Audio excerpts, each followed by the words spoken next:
Europe, XIVe siècle.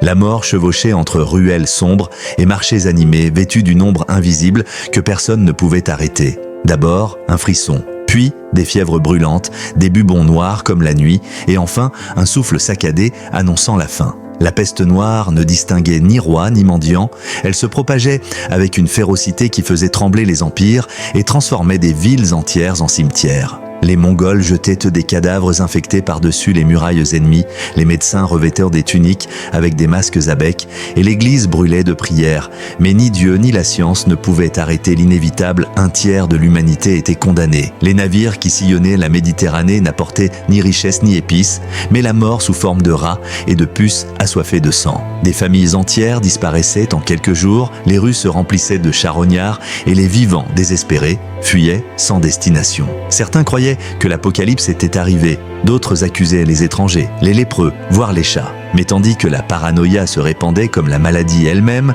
une vérité inéluctable devenait de plus en plus claire, la civilisation était au bord de l'effondrement. Et lorsque la peste finit par s'éteindre, elle laissa derrière elle un monde méconnaissable semé de mort et de peur, mais aussi de changements qui allaient façonner l'avenir de l'humanité. Et si cette histoire vous a plu, n'oubliez pas de liker et de vous abonner pour d'autres récits épiques comme celui-ci. À la prochaine aventure.